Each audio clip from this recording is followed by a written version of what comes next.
Hello guys, இன்னைக்கு நம்ம பார்க்க போகிற புக் விரோதம். இதோட ஆத்தர் யார் அப்படின்னு பார்த்தீங்கன்னா மூப்பா ஐயனார் அப்படின்னு சொல்லிட்டு இப்போ கரண்ட்டாக வளர்ந்து வந்துட்டு இருக்கிற ஒரு ஆத்தர் தான். இந்த ஆத்தரை வச்சு ஒரு சர்ப்ரைஸ் எலமெண்ட் இருக்குது. அது நான் இந்த ஆடியோ புக்கோட கடைசியில் சொல்கிறேன். நம்ம கதைக்குள்ளே போகிறதுக்கு முன்னாடி இந்த கதை எங்கே நடக்குது அப்படின்னு பார்த்தோம் அப்படின்னா சிங்கப்பெட்டி வேடப்பெட்டி அப்படின்னு சொல்லிட்டு ஒரு 2 கிராமத்தில் இந்த கதை நடக்கிறதா சித்தரிச்சிருக்காரு. சிங்கப்பெட்டிக்கு ஏன் சிங்கப்பெட்டி அப்படின்னு பேர் வந்துச்சு அப்படின்னு பார்த்தோன்னா சிங்கப்பெட்டியில் துரை அப்படின்னு சொல்லிட்டு ஒரு முக்கிய கதாபாத்திரம் இருக்குது. அந்த துரையை சிங்கம் போல இந்த கதையில் சித்தரிச்சிருக்கிறதுனால அந்த ஊருக்கு சிங்கப்பெட்டி அப்படிங்கிற பேரையும், வேடப்பெட்டி அப்படிங்கிற ஊரில் ராமன் அப்படிங்கிற இன்னொரு முக்கியமான கதாபாத்திரம் இருக்குது. சிங்கம் அப்படின்னு ஒன்று இருந்தால் வேட்டைக்காரன் ஒருத்தர் இருக்கும். ஸோ அந்த ராமனை வேட்டைக்காரனை மையமாக கொண்டு சித்தரிச்சிருக்கிறதுனாலையும் அந்த ஊரை வேடப்பெட்டி அப்படிங்கிறத இவர் எழுதியிருக்காரு. இந்த 2 ஊருக்கு எந்த விதமான கனெக்ஷனும் இல்லை.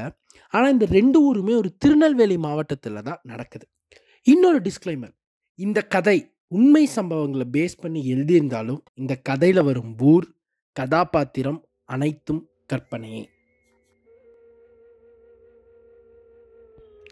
ஒரு அழகான இரவு, வானத்தில் பயங்கரமான இடி.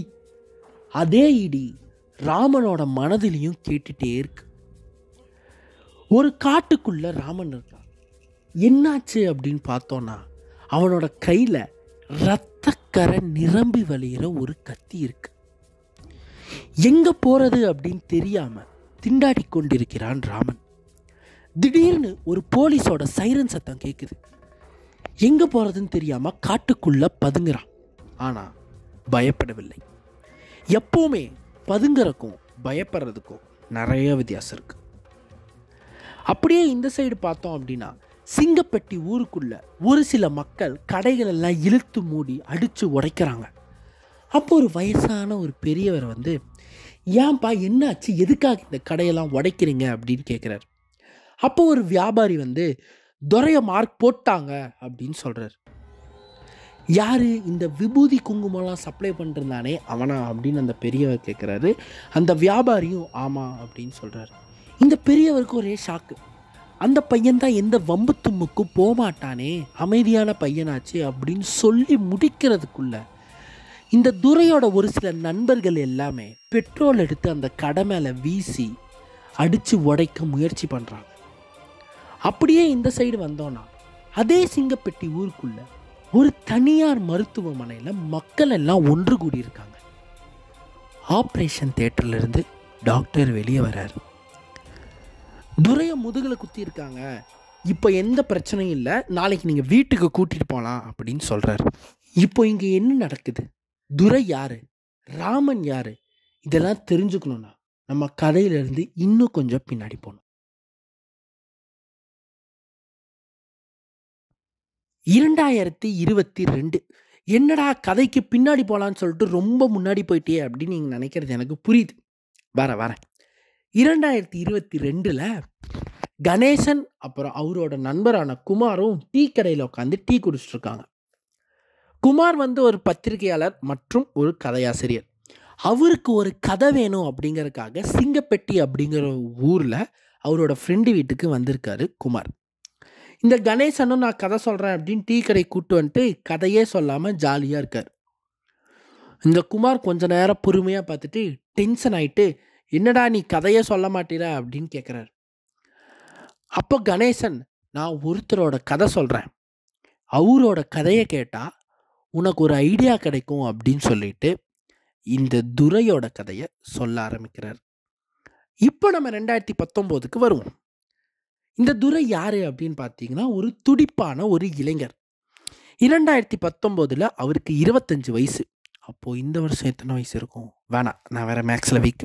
இந்த துரை கூலிப்படையிலிருந்து வந்த ஒரு ஆள். அந்த ஊருக்குள்ள விபூதி குங்குமம் சப்ளை பண்ணுனா எல்லாருமே துரையை தான் கூப்பிடுவாங்க.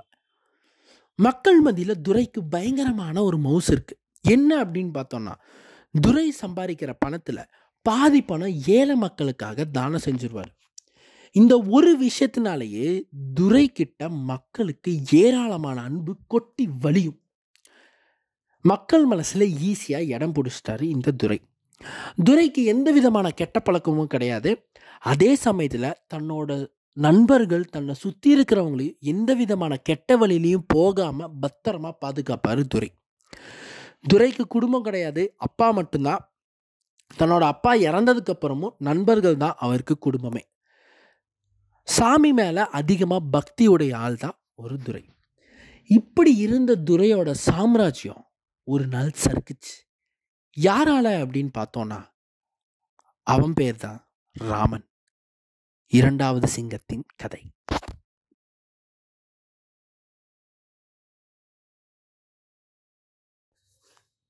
இந்த ராமன் யாரு அப்படின்னு பார்த்தோன்னா இவனோட கேரக்டர் அப்படியே ஆப்போசிட். இவனுக்கு ஒரு 18 வயசு. ஆனால் ஊரில் உள்ள எல்லா கெட்ட பழக்கத்தையும் தெரிஞ்சிருக்கிற ஒரு பையன்தான் ராமன். போதைப் பொருட்களுக்கு அடிமையாகி வெளியூர்லேருந்து போதைப் பொருட்களை வாங்கி ஊருக்குள்ளே யாருக்கும் தெரியாமல் சப்ளை பண்ணுறதெல்லாம் இவன் எக்ஸ்பர்ட். தான் சுற்றி இருக்கிறவங்களையும் கெடுக்கிறதுக்கு இவனும் ஒரு ரீசன் தான். ராமன் ஒரு அனாதை தான். சின்ன வயசில் இவனுக்கு அண்ணா மட்டும்தான் இருந்தாங்க. அவரும் சின்ன வயசுலேயே ஓடிட்டார். ஆனால் இவனை சுற்றி எப்பவுமே ஒரு கூட்டம் சுற்றிகிட்டே இருக்கும், ஃபேன்ஸ் அப்படின்னு சொல்லிட்டு. என்ன அப்படின்னு நம்ம பார்த்தோன்னா, இந்த இன்ஸ்டாகிராமில் 4 வீடியோ போட்டு 40,000 வியூஸ் வாங்கின பிறகு தான் ஒன்று செலிபிரிட்டி என்று சுற்றும் பல இளைஞர்கள் மத்தியில் இந்த ராமனும் ஒருத்தன். அந்த மாதிரி ஒரு இன்ஸ்டாகிராம் செலிபிரிட்டி தான் இந்த ராமன். அதனால இவனுக்கு ஒரு கூட்டம் எப்பவுமே இருக்கும் அந்த ஊரில். இவனுக்கு ஒரு 2 உயிர் நண்பர்கள் இருந்தாங்க. அவங்களோட பேர் என்ன அப்படின்னு பார்த்தீங்கன்னா கணேசன் மற்றும் பாண்டியன். ஆனால் இந்த ராமன்கிட்ட ஒரு நல்ல பழக்கம் இருக்குது. என்ன அப்படின்னா, தன்னை தேடி யாராவது உதவி அப்படின்னு வந்தாங்கன்னா யோசிக்காமல் செய்வான். யாராவது பசிக்குது அப்படின்னு இவன்கிட்ட போனால் வயிறார சாப்பாடு போட்டு தான் அவனை அனுப்புவான். ஸோ இப்படி இருக்கிற ராமனும் இப்படி இருக்கிற துரையும் எப்படி சந்திச்சாங்க அப்படிங்கிறது தான் நம்ம அடுத்து பார்க்க போகிறோம்.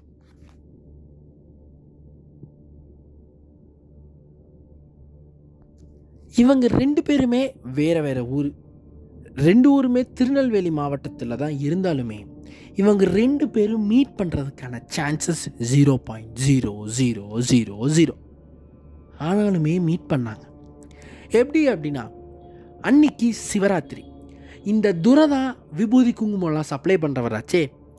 அதனால ஒரு சிவன் கோயிலுக்கு சப்ளை பண்ணுறதுக்காக பக்கத்து ஊர் பனங்குடி சிவன் கோயிலுக்கு துரையும் அவரோட நண்பர்களும் செல்கிறாங்க விபூதி குங்குமத்தை எடுத்துகிட்டு அபிஷேகத்துக்காக.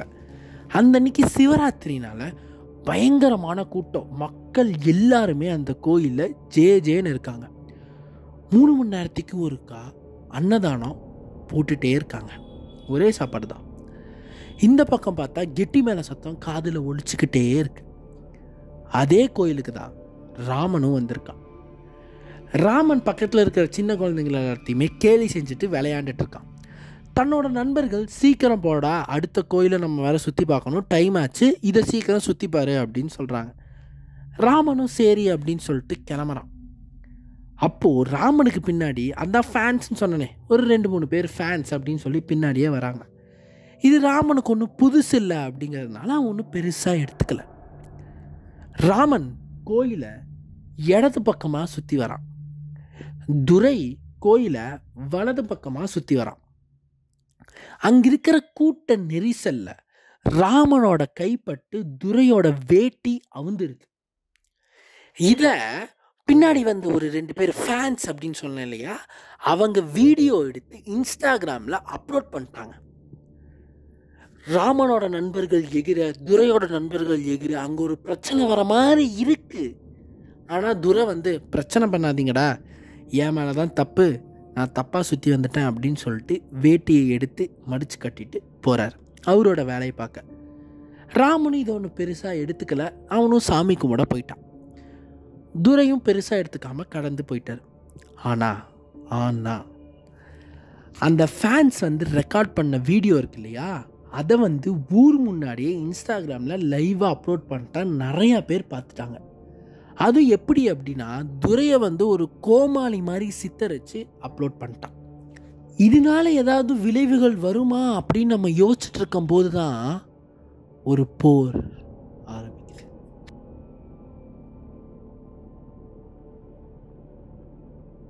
சிவராத்திரி முடிஞ்சுது. ஆனால் உண்மையான போரே இனிமேல் தான் உதயமாகுது. சிவராத்திரி முடிஞ்சதுக்கப்புறம் ராமன் அவனோட வீட்டுக்கு சென்று அவன்கிட்ட இருக்கிற ஃபோனை சரி அப்பவும் போல் இன்ஸ்டாகிராம் பார்க்கலாமே அப்படின்னு சொல்லிட்டு காலையில் இன்ஸ்டாகிராம் எடுத்து பார்த்தா இந்த வீடியோ பயங்கர வைரலாக போயிட்டுருக்கு. அந்த வீடியோவில் ராமன் பிளான் பண்ணி துரையை அசிங்கப்படுத்தணும் அப்படிங்கிறதுக்காகவே வேட்டி அவுந்த மாதிரி அந்த வீடியோவில் சித்தரிக்கப்பட்டிருக்கு. இது ராமன் பார்த்துட்டு ஒரு மாதிரி கோபப்பட்டாலும், நான் இந்த மாதிரி பண்டிகை அப்படின்னு தெரிஞ்சாலும் ராமன் இதை பெருசாக எடுத்துக்கல. ஏன்னா இந்த மாதிரி ஒரு சில தப்பான அலிகேஷன் ராமனை சுற்றி நடந்துகிட்டே தான் இருக்குது. சரி இது 10-11 இருக்கட்டும் அப்படின்னு சொல்லிட்டு ராமன் அலட்சியமாக விட்டுட்டான். இந்த பக்கம் துரையும் சிவராத்திரியை முடிச்சுட்டு நைட்டு ஃபுல்லாக தூங்காமல் காலையில் சூரிய பகவானை பார்த்துட்டு சரி நம்ம போய் தூங்குவோம் அப்படின்னு சொல்லிட்டு நல்லா படுத்து உறங்கி கொண்டிருக்கிறான் துரை. அப்போது துரையோட நண்பர்கள் எல்லாருமே துரையை கூப்பிடுறாங்க. துரை எந்திரிக்கவே இல்லை. வேற வழி இல்லாமல் தண்ணி தொட்டு எழுப்பி கூப்பிடுறாங்க. இவன் பதறி அடித்து எந்திரிச்சு ஏதோ அவசரமா அப்படின்னு கேட்குறான் துரை. அப்போ அவரோட நண்பர்கள் எல்லாருமே இந்த வீடியோவை காமிக்கிறாங்க. துரைக்கு ஒரு பயங்கரமான கோபம் வருது. ஏன்னா தான் மேலே தப்பே இல்லை, தற்செயலாக நடந்த ஒரு விஷயத்த தன்னை ஒரு கோமாளியாக அந்த வீடியோவில் சித்தரிச்சிருக்காங்க. துரையை ஒரு கோமாளியாகவும் ராமன் பிளான் பண்ணி வேட்டி அவுத்த மாதிரி அந்த சித்தரிச்சனால ராமன் இதை முன்னாடியே பிளான் பண்ணி என்னை அசிங்கப்படுத்திருக்கான், அதாவது இன்ஸ்டாவில் ஃபேமஸ் ஆகணும்னு சொல்லிட்டு என்னை அசிங்கப்படுத்தியிருக்கான் அப்படின்னு சொல்லிட்டு துரை நினச்சிட்டார். சரி ஏதோ விளையாட்டுத்தனமாக பண்ணிட்டு போட்டோம் அப்படின்னு சொல்லிட்டு அவர் விட்டுட்டு தன்னோட திருநீர் ஃபேக்டரிக்கு காரில் போயிட்டுருக்கார். அப்போது வழியில் வந்த மக்கள் எல்லாருமே துரையை பார்த்து சிரிக்க ஆரம்பிக்கிறாங்க. ஏன்னா இந்த வீடியோ பயங்கர வைரலாக போயிட்டுருக்கு. சின்ன பசங்கள்லேருந்து எல்லாருமே சிரிக்க ஆரம்பிக்கிறாங்க. துரைக்கு ஒரே அவமானமாக இருக்குது. என்னடா இவ்வளோ நாள் நம்மளை பார்த்து மதித்த மக்கள் எல்லாம் இப்போ பார்த்து சிரிக்கிறாங்களே அப்படின்னு சொல்லிட்டு ராமன் மேலே ஒரு பயங்கரமான ஒரு கோபம் வருது. திடீர்னு ராமனோட வீட்டை கண்டுபிடிச்சி அவனோட வீட்டு வாசலில் துரை மற்றும் அவரோட நண்பர்கள் எல்லாருமே அருவாள் கம்பியோடு நிற்கிறாங்க.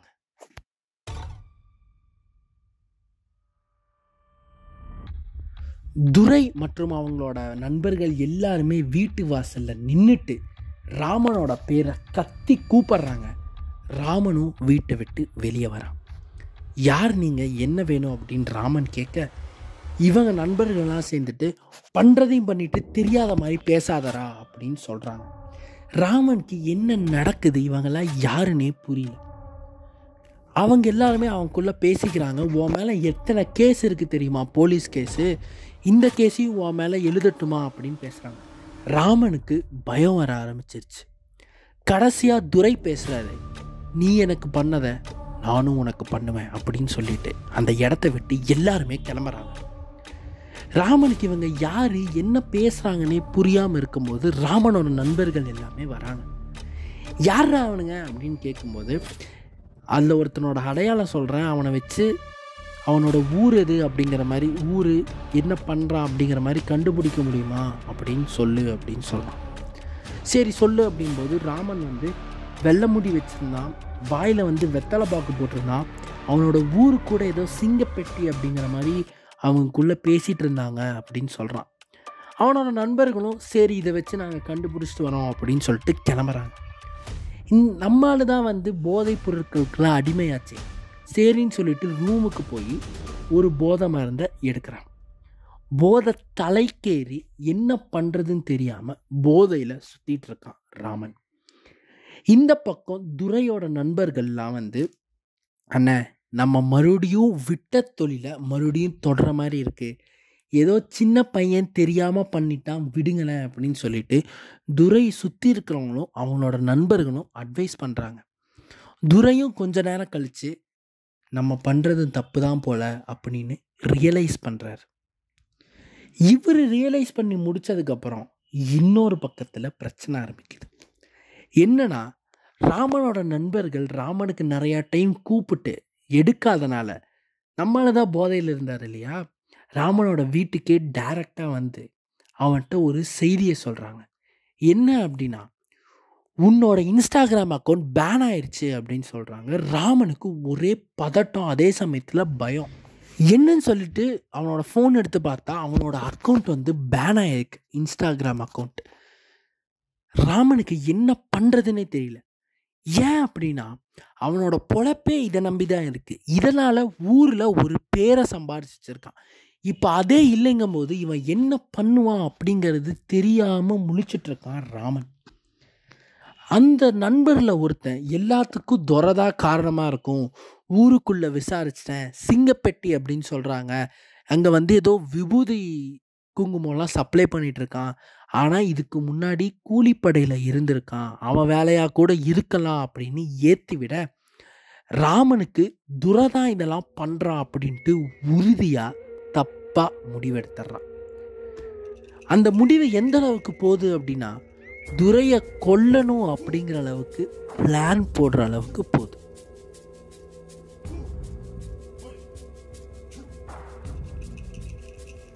ராமன் அவனோட நண்பர்கள் எல்லாத்தையுமே கூட்டிட்டு சிங்கப்பெட்டி ஊருக்குள்ள போறான். அந்த ஊருக்குள்ள போகும்போதே ஒரு போலீஸ்காரர் ஒருத்தர் பார்த்துட்டு, இவங்களை பார்த்தா துரை வீட்டுக்கு போகிற மாதிரி தான் இருக்குது, நம்ம எதுக்கோ முன்னாடியே அங்கே போயிடுவோன்னு சொல்லிட்டு போலீஸ் ஸ்டேஷனில் இன்ஃபார்ம் பண்ணி எல்லாரும் துரை வீட்டுக்கு கிளம்புறாங்க. போலீஸ்காரங்க எல்லாருமே. ராமன் துரை வீட்டுக்கு போனதுக்கப்புறம் அவனோட 2 வீலர், அவனோட பைக்கை எரிக்கிறான். ஏதோ சத்தம் கேட்குதே அப்படின்னு சொல்லிட்டு துரை வீட்டை விட்டு வெளியே வந்து பார்த்தா அவனோட வண்டி எரிஞ்சிட்டு இருக்குது. கண் கலங்கி துரை நிற்கிறான். யார் இதை பண்ணா அப்படின்னு பார்த்தா ராமன் கத்தி அருவாளோட அவனோட நண்பர்களோட நிற்கிறத பார்க்குறான் துரை. பயங்கரமாக கோவம் வந்து அவனோட நண்பர்கள்கிட்ட, எவனும் என் பின்னாடி வராதிங்க, நான் மட்டும்தான் அவனை சாகடிப்பேன் அப்படின்னு சொல்லிட்டு துரை கோவத்தோட கிளம்ப. 2 பேர்த்துக்கும் ஒரு பயங்கரமான சண்டை நடக்குது. அந்த சண்டையில் ராமன் வந்து, ஏன்டா என்னோட இன்ஸ்டாகிராம் அக்கௌண்ட்டை பிளாக் பண்ண அப்படின்னு கேட்குறான். துரைக்கு ஒன்றுமே புரியல, இவன் என்ன பேசுகிறான் அப்படிங்கிறதே புரியல. துரை குழம்பிய நேரம் பார்த்து ராமன் பயங்கரமாக துரையை போட்டு அடிக்கிறான். துரை ஒரு அடி கூட திருப்பி அடிக்கிறான். அப்போதான் துரைக்கு தெரிஞ்ச ஒரு கலையை பயன்படுத்துகிறான். அந்த கலை பேர் தான் கை போட்டு அப்படின்னு சொல்லுவாங்க. இந்த கை போட்டுனா என்ன அப்படின்னா, இது வந்து ஒரு தற்காப்பு கலை. இந்த தற்காப்பு கலை என்ன ஆகும் அப்படின்னா, எதிரியை வந்து ஒரு பூட்டு போல் லாக் பண்ணி அவங்களோட நெஞ்செலும்பை வந்து இறுக்கி மூச்சுறதுக்கே கஷ்டமாக இருக்கும். இந்த கலை பேர் தான் கை போட்டு. இது வந்து ஒரு தற்காப்பு கலை. ஆங்கில படை வீரர்கள்லாம் இந்த கலையை வந்து யூஸ் பண்ணிட்டு இருந்தாங்க. இது வந்து ஒரு வர்ம கலையில் ஒரு பகுதியாகவும் இருக்கும். இந்த வர்மத்தை ராமனுக்கு வந்து துரை வந்து போடுறான். போட்டதுக்கப்புறம் ராமன் வந்து ஒரு மாதிரி சுயநினைவை இழந்து மூச்சு வர்றதே கஷ்டமாக இருக்குது.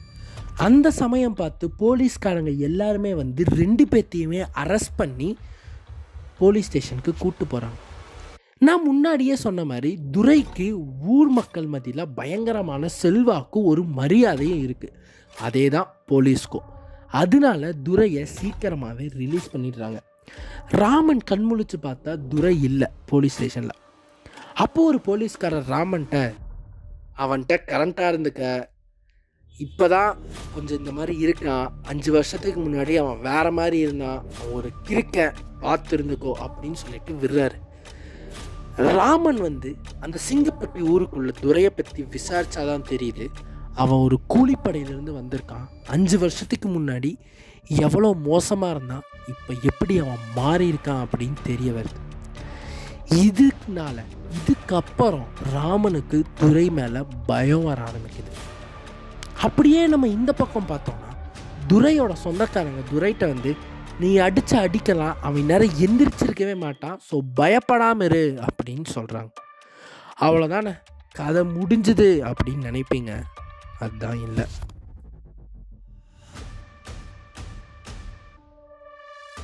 சூரியன் மறைஞ்சதுக்கப்புறம் ராமன் வந்து சிங்கப்பட்டி ஊருக்குள்ள மறுபடியும் வந்தான். அப்போ ஒரு பெரியவர் வந்து, தம்பி இங்கே வராத அப்படின்னு சொல்கிறாரு. ராமன் வந்து, என்ன வரக்கூடாதுன்னு சொல்கிறதுக்கு நீ யாரியா அப்படின்னு கேட்குறான். அப்போ அந்த பெரியவர் வந்து, நீ நினைக்கிற மாதிரி துரை ஒன்றும் உன் சமூக வலைத்தள இதை வந்து டெலீட் பண்ணல, அவருக்கு இதை பற்றி எதுவுமே தெரியாது அப்படின்னு சொல்கிறாரு அந்த பெரியவர். அவன் பண்ணினா வேற யார் பண்ணுவா அப்படின்னு ராமன் கேட்க, அது எனக்கு தெரியல, ஆனால் அவங்க கூட்டாளிக பேசுகிறத நான் கேட்டேன், அவங்களுக்கு இதை பற்றி எதுவுமே தெரியாது அப்படின்னு சொல்கிறான். அப்போ தான் ராமன் அவனோட தப்பை உணர்றான். நம்ம போதையில் என்னென்னமோ முடிவு எடுத்துட்டோம் அப்படின்ட்டு. சரிங்க ஐயா, ரொம்ப நன்றி அப்படின்னு சொல்லிட்டு துரையோட வீட்டில் காலடி எடுத்து வைக்கிறான் ராமன். மறுபடியும் துரையோட ஆளுக எல்லாருமே இதை பார்த்துட்டு, அண்ணா இவன் மறுபடியும் பிரச்சனை பண்ண வந்திருக்கான் அப்படின்னு சொல்கிறான். துரை வந்து என்னன்னு பார்த்தா, வெளியே வாசல்ல ராமன் நிற்கிறான். நான் இங்கே சண்டை போட வரல, சமாதானம் பேச வந்தேன் அப்படின்னு ரொம்ப பணிவாக கேட்குறான் ராமன். துரை வந்து அவனை உள்ளே விடுங்க, அவன் கண்ணிலே தெரியுது அவன் சமாதானம் பேச வந்திருக்கான்ட்டு, நீங்கள் அவனை உள்ளே விடுங்க அப்படின்னு சொல்கிறாரு துரை. 2 பேரும் நாற்காலியில் நேருக்கு நேர் உக்காண்ட்ருக்காங்க. துரை வந்து அவன் கையில் இருந்த பிரியாணியை எடுத்து ராமனுக்கு கொடுத்து, இந்தா சாப்பிடு அப்படின்னு சொல்கிறார். 2 பேரும் சாப்பிட ஆரம்பிக்கிறாங்க. சாப்பிடும்போது துரை வந்து, எனக்கு ஏன்டா அப்படி பண்ண அப்படின்னு கேட்குறாரு. ராமன் வந்து, எனக்கு சத்தியமாக அதை பற்றி எதுவுமே தெரியாது, என்னோடய ஃபேன் ஒருத்தன் அதை தப்பாக போர்ட்ரே பண்ணி ரிலீஸ் பண்ணிட்டான், அவ்வளோதான். இதை நான் வேணும்னே வன்மத்தோட பண்ணலை, நான் உங்களை அன்றைக்கி தான் மொதல் டைமே பார்த்தேன் அப்படின்னு சொல்கிறான். துரையும் சரி விடு, நம்ம என்ன பண்ண முடியும், நம்ம தலையில் என்ன எழுதியிருக்கோ அதுதான் நடக்கும், கடவுள் நம்ம தலையில் இந்த 2 நாள் நம்ம சண்டை போடுன்னு எழுதி வச்சுருக்காரு, நம்ம அந்த மாதிரி சண்டை போட்டிருக்கோம், சரி அதை மறந்துட்டு நிம்மதியாக சாப்பிடு அப்படின்னு சொல்லிட்டு 2 பேருமே சமாதானமாகி நல்லா சிரித்து பேசி சாப்பிட ஆரம்பிக்கிறாங்க. அதாவது நம்ம நல்லா இருக்கணும்ன்ட்டு நம்ம நினச்சா போதாது, நம்மளை சுற்றி இருக்கிறவங்களும் நினைக்கணும். நான் இதை ஏன் இப்போ சொன்னேன்னா, இதுக்கு அடுத்து வர்றதும் அதே மாதிரி தான். ஸோ எல்லா பிரச்சனையும் முடிஞ்சுது அப்படின்னு நினைக்கும் போது நம்ம சுற்றி இருக்கிறவங்க கேவலமாக இருந்தாங்கன்னா நமக்கும் அந்த பாதிப்பு தானே. ராமனோட நண்பர் ஒருத்தர் ராமனோட வீட்டுக்கு போயிருக்கான்.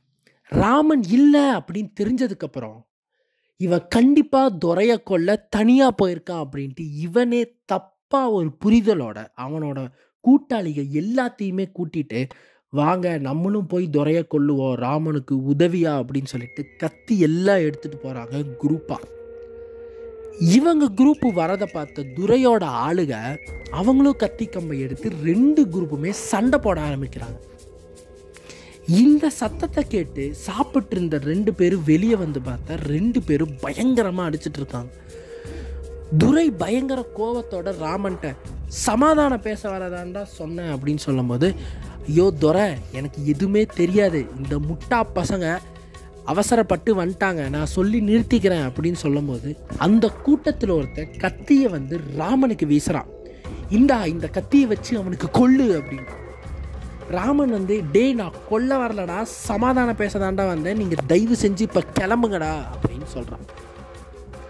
அப்போ அந்த நண்பர்களெல்லாம், ஓ அப்போ நீ கொல்ல வரலையா அப்படின்னு சொல்லிட்டு கத்தியெல்லாம் கீழே போட்டு கிளம்பும்போது அந்த நண்பர்கள் கூட்டத்தில் ஒருத்தனுக்கு தலையில் பயங்கரமாக அடிபட்டு கீழே விழறான். அதை பார்த்த ராமன் ஒரு பதட்டத்தில் தற்செயலா தன்னை அறியாமல் அந்த கத்தி துரைய குத்திருச்சு. இதை பார்த்த துரையோட ஆளுங்க எல்லாருமே ராமனை கொல்ல கத்தியோட துரத்திட்டு வர ராமன் என்ன செய்யறதுன்னு தெரியாம காட்டுக்குள்ள பதுங்கினான். அந்த காட்டுக்குள்ள பதுங்கின காட்சி தான் நீங்க முதல்ல கேட்டது.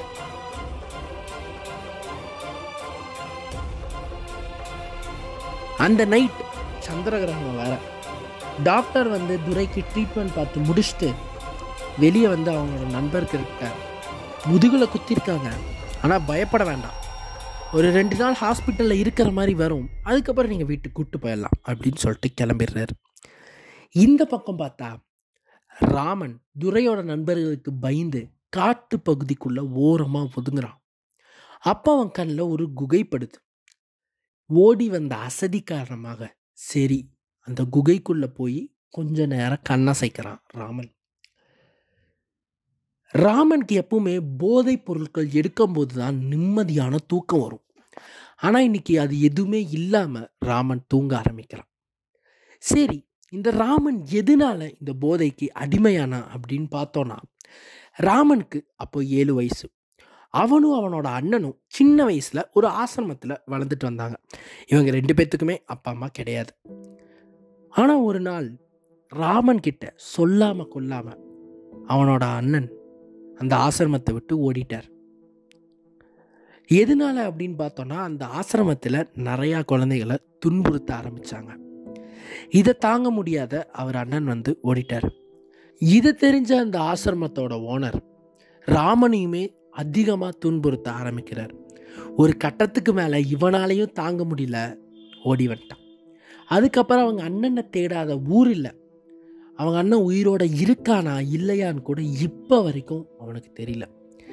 இதெல்லாம் மறக்க வேற வழி இல்லாமல் போதைக்கு அடிமையாகிறான் ராமன். இதெல்லாம் அவன் கனவுல ஓடிட்டு இருக்க திடீர்னு உச்சி வெயில் அவன் மூஞ்சியில் அடிக்குது. விடிஞ்சிருச்சே அப்படின்னு சொல்லிட்டு அவன் எந்திரிச்சு பக்கத்தில் யாராச்சும் இருக்காங்களா அப்படின்னு பார்க்குறான். யாருமே இல்லைன்னு தெரிஞ்சதுக்கப்புறம் சரி நம்ம துரையை போய் ஒரு நேரில் பார்த்துருவோம் ஹாஸ்பிட்டலில் அப்படின்னு சொல்லிட்டு கிளம்புறான் ராமன்.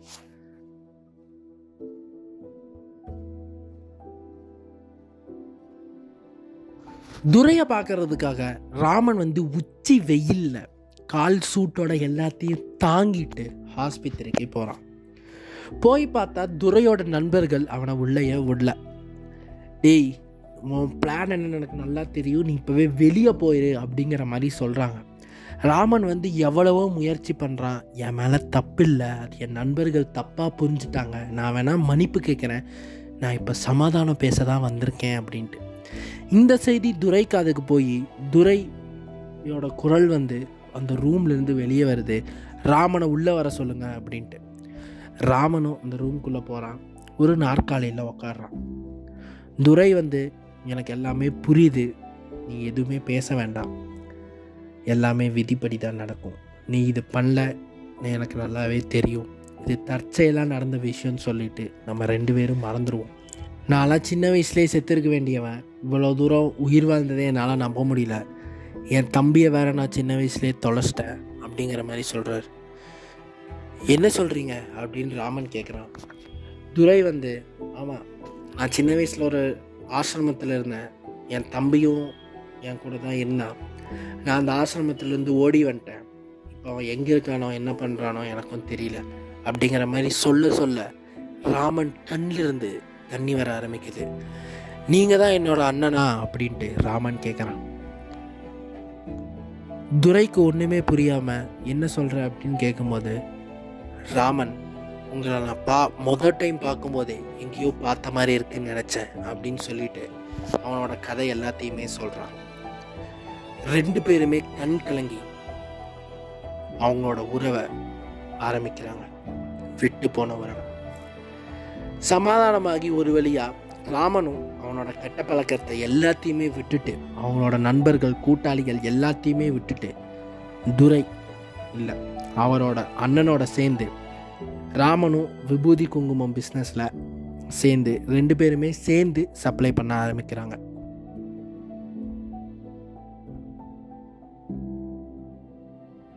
ஸோ இவங்க 2 பேர்த்தோட கதை முடிஞ்சது. எல்லோரும் சால்வ் ஆகிட்டாங்க, அண்ணன் தம்பி ஒன்று செஞ்சுட்டாங்க, பாசமலர் பாடிட்டாங்க, எல்லாமே முடிஞ்சுது. ஆனால் இன்னொரு கதை நம்ம இன்னும் முடிக்காமல் இன்கம்ப்ளீட்டாக வச்சுருக்கோம். ஞாபகம் இருக்கா? இவ்வளோ நேரம் நான் உங்ககிட்ட இந்த கதையை வாய் வலிக்க நரேட் பண்ண மாதிரி ஆரம்பத்தில் டீ கடை கதை ஞாபகம் இருக்கா? அதே மாதிரி தான் கணேசன் இவ்வளோ கதையை குமார்கிட்ட நரேட் பண்ணியிருக்கார். ஓகே, கதை நல்லா இருக்கா அப்படின்னு கேட்கும்போது குமார் இவங்க 2 பேர்த்தையும் நேரில் பார்க்க முடியுமா அப்படிங்கிற மாதிரி கேட்குறாரு. அதுக்கு இவங்க 2 பேருமே இப்போது இந்த டீ கடைக்கு வர டைம் தான், அவங்க 2 பேருமே நேரில் சொன்னால் நல்லா இருக்கும்னு நினச்சேன், அதுக்குள்ளே நீ தான் அவசரப்பட்டுட்ட அந்த மாதிரி சொல்ல ஒரு புல்லட் சவுண்டு கேட்குது. என்னன்னு திரும்பி பார்த்தா ராமனும் துரையும் புல்லட்டில் வந்துட்டுருக்காங்க. அவங்களுக்கு பின்னாடி நிறையா பேர் வண்டியில் வராங்க. அது யாருன்னா துரையோட நண்பர்களும் ராமனோட நண்பர்களும். 2 பேருமே டீ கடைக்கு குமார்கிட்ட நல்லா விசாரிச்சுட்டு கணேசன்கிட்ட அவங்க சந்தித்தது, சண்டை போட்டது, சேர்ந்தது எல்லா கதையும் டீட்டெயிலாக அவங்களோட எக்ஸ்பீரியன்ஸ்லேருந்து சொல்கிறாங்க. சரி, இந்த கதை மூலிமா ஆத்தர் என்ன சொல்ல வராரு அப்படின்னு நம்ம பார்த்தோம் அப்படின்னா, எந்த ஒரு பிரச்சனை இருந்தாலும் அதுக்கு violence is not a solution for any problem. எல்லா பிரச்சனைக்கும் வன்முறை தீர்வாகாது. நம்ம எந்த பிரச்சனையாக இருந்தாலும் கத்தி எடுத்துகிட்டு போனால் அது நம்ம பிரச்சனை தீர்ந்துச்சு அப்படின்ட்டு இல்லை, சமாதானமாக போகிறதே நல்லது அப்படின்ட்டு இந்த புக்கு மூலிமா இந்த ஆத்தரான மூப்பா ஐயனார் நம்ம எல்லாத்துக்குமே தெரிவிக்கிறாரு. இந்த ஆத்தரை வச்சு ஒரு சர்ப்ரைஸ் இருக்குது அப்படின்னு சொன்னேன். அது மறந்துடுவேன்னு நினச்சேன், நான் மறக்கலை.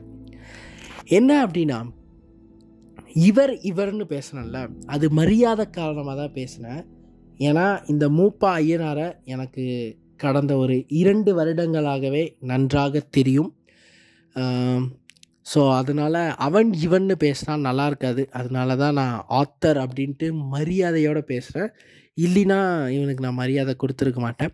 இன்னொரு விஷயம் என்ன அப்படின்னா, நாங்கள் எல்லாருமே சேர்ந்து மூப்பா ஐயனாரும் நான் ஏதோ ஒரு பகுதியில் அந்த இதுக்கு ஹெல்ப் பண்ணியிருக்கேன். நாங்கள் எல்லாருமே சேர்ந்து கொடியவன் அப்படின்ட்டு ஒரு ப்ராஜெக்ட் பண்ண போகிறோம். அது டிசம்பரில் யூடியூப்பில் ரிலீஸ் ஆயிரும். இது அந்த கொடியவன் இட்ஸ் கம்ப்ளீட்லி ஒரு பைலட் ஃபிலிம். ஓகே, ஸோ அந்த கொடியவனுக்கு நீங்கள் இந்த ஆடியோ புக்கை பொறுமையாக கிட்டத்தட்ட 1/2 மணி நேரம் கேட்ட சப்போர்ட் அந்த கொடியவனுக்குமே கிடைக்கும் அப்படின்னு சொல்லிட்டு நாங்கள் இது பண்ணிக்கிறோம். இப்போவே போய் யூடியூப்பில் கொடியவன் போட்டுறாதீங்க, ஏன்னா அது ரிலீஸ் ஆக போகிறதே டிசம்பரில் தான். ஓகே, ஸோ இந்த ஆடியோ புக் உங்களுக்கு பிடிச்சிருந்தா உங்கள் ஃப்ரெண்ட்ஸ் ஃபேமிலி எல்லாத்துக்குமே ஷேர் பண்ணுங்கள். இந்த விரோதம் புக் அமேசானில் இருக்குது. நீங்கள் கன்னியாகுமரி டிஸ்ட்ரிக்டில் இருந்தீங்க அப்படின்னா உங்களோட லைப்ரரியில் கூட இந்த புக் நிறையா இருக்குது, நீங்கள் போய் கேட்டு வாங்கி படிக்கலாம். So thank you.